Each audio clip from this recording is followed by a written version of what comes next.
Alrighty, let's see if I can get this video working. This is one of the older comics I've been picking up in grab bags from the local movie theater.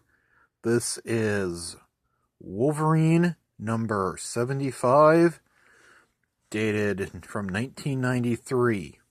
Now that odd gray thing right there, that is actually, yeah, that's a hologram card. Looks like you can see it. Now, as incredible as that may be,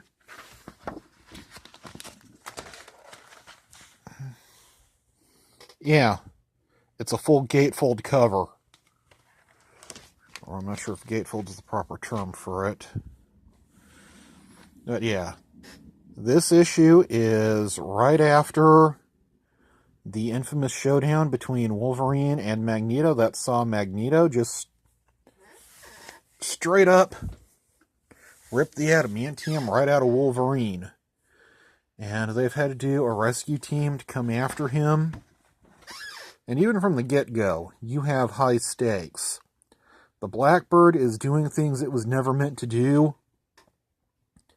And it's paying the price for it. It's an issue of if they're even going to get back to Earth.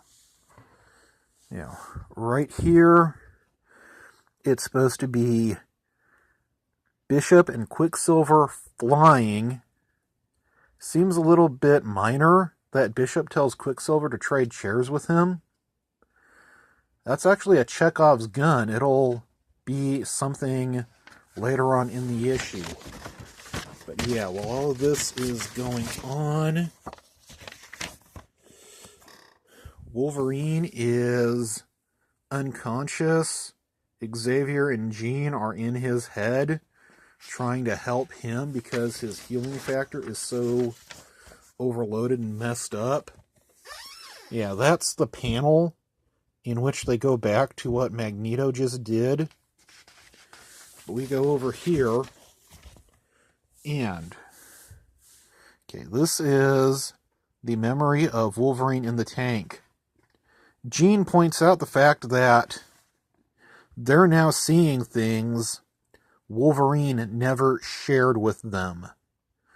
And so they're so far into his memory that they are functionally violating his privacy, and she's got issues with that.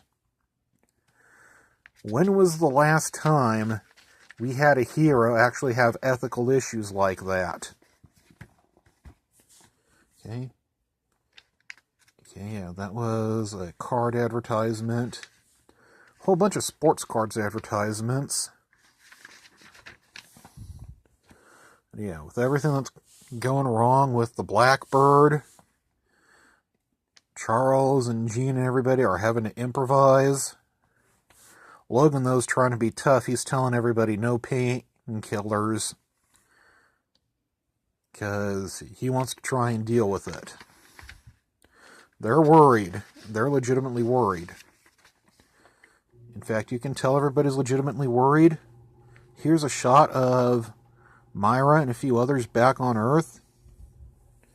Let's close in on Jubilee. See that look on her face? That is legitimate fear and shock. Yeah, here's the issue where it pays off. Quicksilver had to switch seats because his seat can manually override everything, and he's fast enough to do it. Okay, see, just kind of flip through. Yeah, there's a big old section in here. Siege of Darkness ahead of Midnight Suns.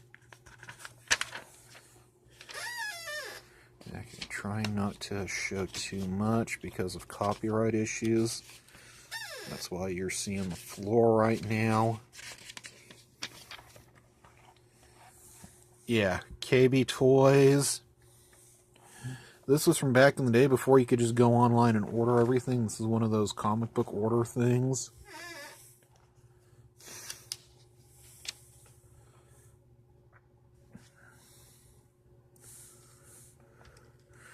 Yeah.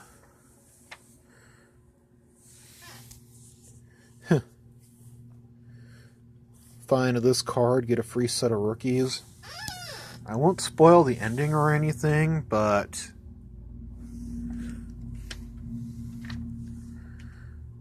actually, I won't spoil how they get out of it.